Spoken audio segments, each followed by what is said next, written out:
travel as a way to get out, because we all kind of know that we need to get out a bit, but making it fun, making it accessible, making it something you want to do is best, because if you want to do it, you'll probably find a way, you'll probably find the money. Hey guys, do you know, all right, then what I want to talk about is use travel for health. And people don't really think about it that way, but to me, use the entire life that you have to trigger healing mechanisms within your body. So homeostasis, other things. That to me is what healing habits are, and what I look into when I'm trying to invest in myself. Because if you are born to heal, that's a natural part of health. People don't think about that, but to me, the root word of health is healing. So I use travel as a way to get out, because we all kind of know that we need to get out a bit, but making it fun, making it accessible, making it something you want to do is best, because if you want to do it, you'll probably find a way, you'll probably find the money. So I use travel. So how do you get yourself out traveling? And what I want to talk about today, because of what I've been playing with, is the cost of it. Because I switched cars last year, went from a diesel car, so a nice car, to an EV car. So I've got EV problems, range. So the car's brilliant, always works, it's lovely. My old diesel was fading, so I had those problems of the lights coming on, and I had range anxiety there, because it's how will it get me home? Yeah. But life is life. We have all these pressures. So this is a transitionary car where the range isn't so good. The next car should be much better, and it will be fine. I won't even think about it. But I wanted to test whether it worked, and so this is over FOMO, and just this is about dealing with pressures and worries about are EVs any good? I thought, okay, figured that out. I tried it out. Well, the point now is, this weekend I've been looking at how do I bring down the cost of it, because at home, when I charge at home with this EV, it's cheap, it's great, but it only gets me 150 miles. So when I was travelling to Wales, travelling to Norfolk and back, I was suddenly doing public charging, so the whole thing was no cheaper than going there with my diesel. Now, so basically I use travel as part of my healing habits, because people don't realise how complicated healing can be. There's so many things to it. So a big part of it is just have fun, go out and enjoy your life, because then all the pressures that come in your life, at least you had some fun. It's a lot easier, that's what I found. I used to work too hard and have nothing left in the tank, whereas so it gets you down, and a lot of low mood, depression, that kind of stuff comes when you're tired. So, and when you haven't really, so if you're going to have a bad time, I found it is better that you've had a good time before that, which sounds obvious to a lot of people, but to me, I didn't grow up in that. I grew up as a workaholic, and I don't know how you grew up, what style, parent, personality you have, and whatever. So what I found over time, as I watch other people, as well, because you can read all the stats you want, can't you guys? I've read loads, and I bet you have. But what I found is all the people that were living their lives, they were happy, they were in the moment. A lot of them, they had all the challenges. They had the depression, they had bad times, but they also had the good times. And when they had good times, they really enjoyed it. So it's February at the moment as I'm recording this one. So it's when people start thinking of their holidays. And I really find it helpful to talk about health as how do we have better holidays? Because so on my site, and it's just like the background here. I'm like that's just a holiday. I don't care about how I look, so I'm not going to talk about health as being something where you got a chiseled body. Really, that's just superficial.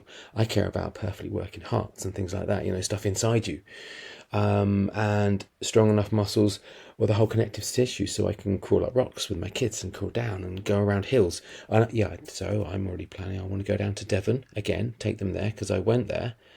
But it was on public charging, so it was more expensive. And now I think I've found a way to make it half the cost, which means I can even go further, which is potential. So from Devon to Cornwall, go even further. And I'm thinking how and why in such a tiny range of car, because as you know, we've all got our own. You've only got so much time and money, just like me. So I want to make everything I do go further. And my kids, well, yes, someone was reminding me, but the reason that I do this is because, well, in 10 years' time, the kids will both have flown. Do you know what I mean? They won't be around to play with. And me and my wife, as parents, we love playing with our kids, having fun. So That to me is healing. Any time with I have with my kids, it's known, it's all in the statistics. Being a parent can be the best thing or it can be the worst thing. A lot of people lose their health as parents because they don't know how to enjoy being a parent because it's flipping hard. You're working all flipping day, you have no money, you spend it all on everyone else and they break it. I mean, it's just that. But you're built for this. All the way I want to say in Fit to Thrive, my approach is invest in you. So it's what I've been doing to myself for years, learning how to make every single day an investment in me. And your healing mechanisms, you wouldn't think about it, but you can trigger them just by going and having fun. If you laugh, that's the opposite of being stressed. And when you're stressed, your body won't heal. But if you laugh and enjoy it while you're having a tough time, that can balance things out. You can get into the detail, but that's a whole other thing. You know, I want to keep this light, I want to keep it easy. But you see, I found that really helps me. And I find it around so many people who had all sorts of pressures in their lives. Because they went out and had fun, it helped them deal with the pressure and they came through at the end of it and they were healthier. Because I know what to look for. I pay attention.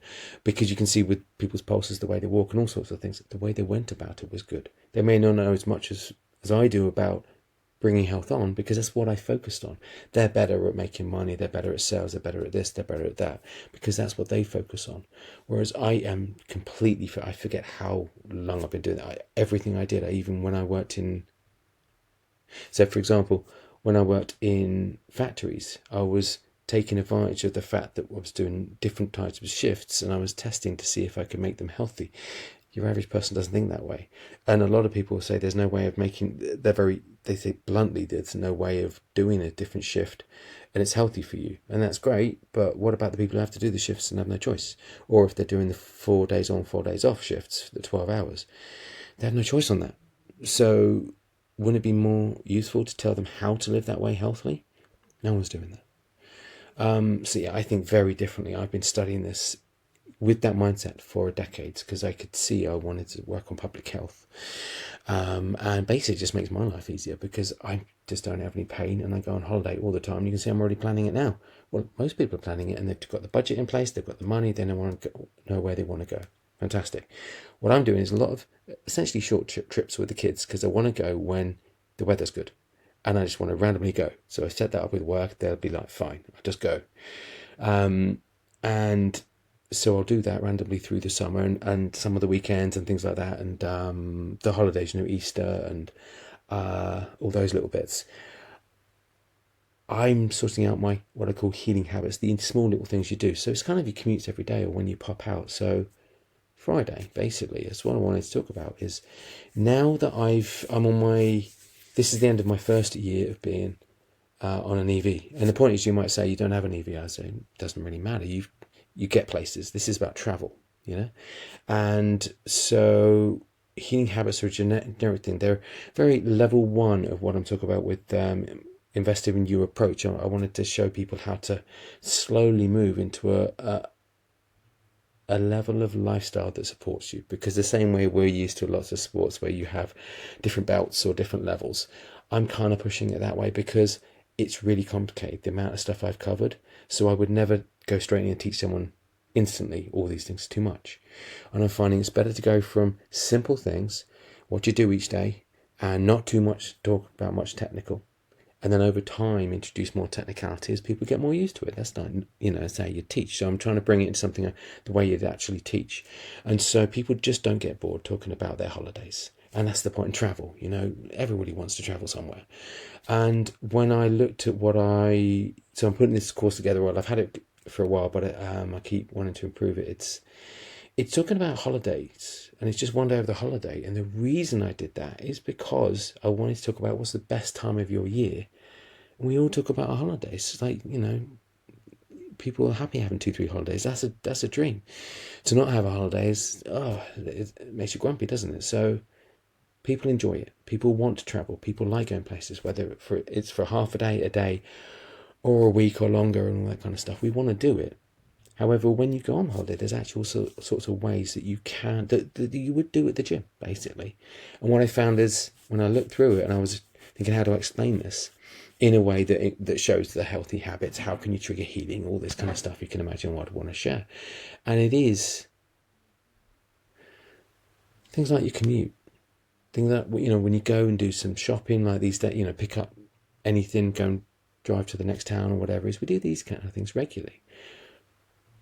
But the impact that has on you, because it means you're sedentary the whole time, it's just like sitting in a chair the whole time. Recovering from that, encouraging homeostasis, to be technical.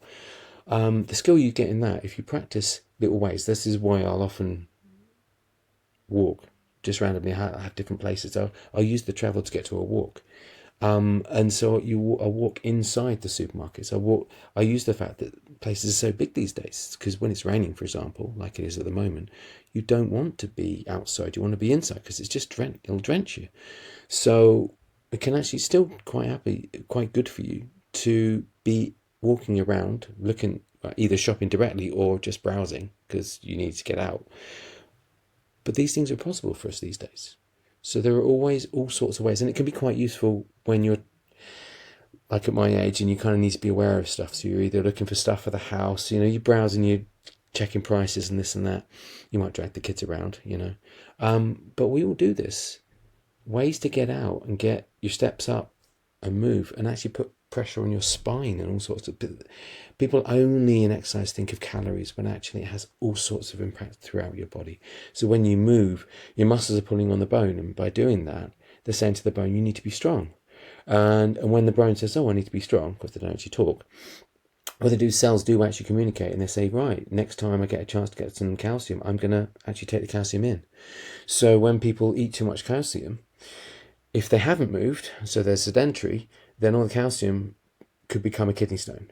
In your kidney gets filtered out, and it will just go out into your wee, or become kidney stone. But if you have moved around, you put pressure on your spine, on your legs, and whatever's being used, then it says, oh yeah, I'm getting rid of bone, because your bones are getting remodeled all the time, but it takes up more calcium so they can build new bone. Now, that's quite technical stuff, isn't it? And you only notice that in certain parts of biology if you get into that level. But people don't realize that you actually needed to move to make that happen. And it's specifically wherever the muscle pulls on the bone, those particular bone cells that have been affected will change. They will start to get that feedback. That each individual cell is used to listening to whatever pressure it's facing and will adjust to that. So along the same way is that if you're taking weight, so when you're just standing up, you're taking more weight on your bones than you would have done just sitting down. And again, your bones respond to that. This goes throughout the whole of your system.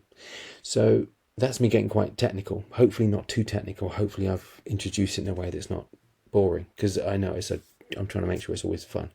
But that's why I wanted to have a better situation for my car, because, well, if I can reduce the cost by 10%, that's good. What about half? And from what I can tell, I will, because I've basically just gone down the route of Teslas, and because my car isn't a Tesla, but they're open to them, and they have a spine running up and down the country, and you can go around Wales on different Tesla areas. And I've got a challenge where I can only use the V4 chargers, not the V3. You don't care unless you're an EV person, this and that, and that's all fine. But we all have our situations, whether we use discounts or vouchers or this or that. We want to find a way. And because I've just bought the membership because I did the maths and thought, yeah, I'll definitely pay for it. Within 1,000 miles, if of charging on Tesla, it would have paid for itself. And then from the rest of that, I'll be saving money all the time. And it's just, for me, driving is that. Most of it's just the cost, isn't it? The hassle. So the car's no real hassle. It's lovely. Just doesn't go very far on the same tank, on the same amount. So now I've got a situation where I've massively reduced the public charging cost, which is lovely. So all the time I go out, I'll be able to do it. But I've also increased the options.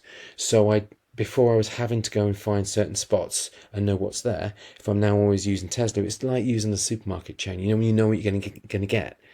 You know what they're going to be like, what the charges will be like, whereas all the other ones, it was a bit random. You didn't always know what you'd get. So that can be good.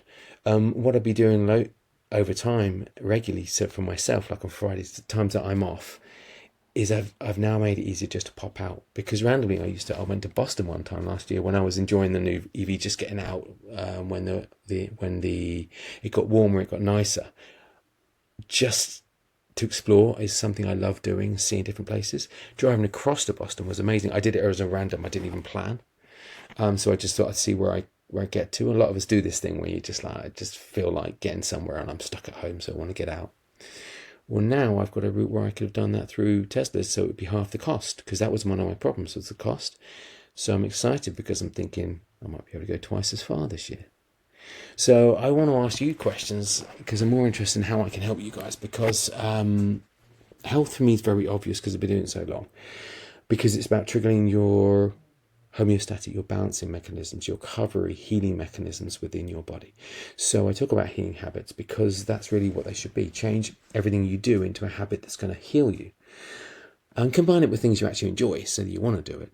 So but all it means is every time you do something that might hurt you, and there's loads of things, you're so used to healing that you naturally end the day in balance, and then you're fine, and that will set you up for the rest of your life. All the statistics will show you that. All the principles of what doctors are working for, what's behind that. So anyway, sorry, I'm waffling on. So here I want to know, what kind of challenges do you face traveling? What kind of things do you face on a daily basis that you'd like to be able to work on? There we go, it's Hedwig again. How do I bring them in? Yeah, that'd be fun. But so that's Hedwig the owl. Should introduce, shouldn't I? Because I'm just lying down. There we go. Yeah, how can I help you? So for me on this one, it's driving, and I wanted to find ways to go further, but I used a road trip for that, and that was healing, because while physically I didn't move anywhere, I did get out and run around a little bit and walk around and this and that, so it does give me steps, and I use the car as a vehicle to go wider, so I can take my walks and other things like, sometimes there's a bit of football, bit of tennis, but most of it's really sightseeing. Sightseeing is one of the best ways of getting good movement in. Because we are hunters and gatherers, we think about that all the time. Well, so we're designed for that. We're designed literally just to go around the landscape and wander around it. So doing it is a much easier way of thinking this will be good for you. Okay, but I see so much when I do that. I see all sorts of wildlife. I see also sometimes just beautiful skies. It really relaxes you. So whether or not it's improving me physically by getting me more movement and steps, because when it's this wet and stuff, you just can't. But it was getting me out of the house, because since we work at home these days, and then you look after kids, you at home again, you spend a lot of time stuck inside, and you get your bit of cabin fever. So again, you're out of balance because you've got the cabin fever, and you just need to get out, don't you? So by doing so, not only was it good for my eyes, that's one thing I've really noticed, is because if you spend time in a room where you don't look more than a few meters away, even 10 meters or 20 meters, because that's a big house, you've got like more than 20 meters, then it's bad for your eyes. So going out is incredibly good for your eyes. It's good for all sorts of things. So that in itself is healing, because just having that time, just sometimes you whack on music and you sing to that, don't you? Or just listen to stuff, and it's just different. And then it's also good practice for getting out on the roads, because I don't know if you had that with COVID, you forget how to drive sometimes. You drive like a right fool because you forget, because it's not a habit. And being a parent like I am, I'm just sometimes too tired or whatever. So it's nice to get back in the habit, really, because having an EV now, I really don't have to move, because my diesel did need to be moved. It was nice, a combustion engine car, so I needed to move it. But as you can imagine, I like to walk around places, so I often don't need the car. Whereas it's nice with this EV now, there's no yellow light on, it all works perfectly fine. I can just pop out, and with it being cheaper fuel, I can go further. It's been great, because I'm doing £30 a month completely in terms of fuel, which is amazing me, because I'm still doing plenty of miles, like the miles I would have done before. So that's wonderful. It's made me think I can go a long way now, which is fantastic. So that makes me just want to go further, and that's what I do. I just pop out and I see the different spots. So I like that. What do you like? Because let's see, with travel, what kind of places would you travel to? Do you travel to? What's in your way? I need to come up with better questions, trying to get people to communicate, really, because healing is what travel does very, very well. And so it'll tire you in one way. It'll help you sleep because you got out. And I'm planning for the travel I'll do through the summer. I'll be going to Lakenheath to watch the planes there. My boys were looking forward to that. I found a new route to Coningsby, which will be via Tesla, so it should be cheaper, because I was using the more expensive stuff. So it'll be half the price, so we can spend more on food or something like that. It'd be great. But I'm just seeing where I can get out now. It's going to be easy. I'll know where everything is. That's the plan. We'll see what it is. So what are you planning for? How are you going to make your life that bit easier this year? And how do you use use travel for healing? I don't know how to ask the question so that it makes sense to write it down, but I'll put it in there. But anyway, thanks for listening, and I will see you in the next one. Have a great day.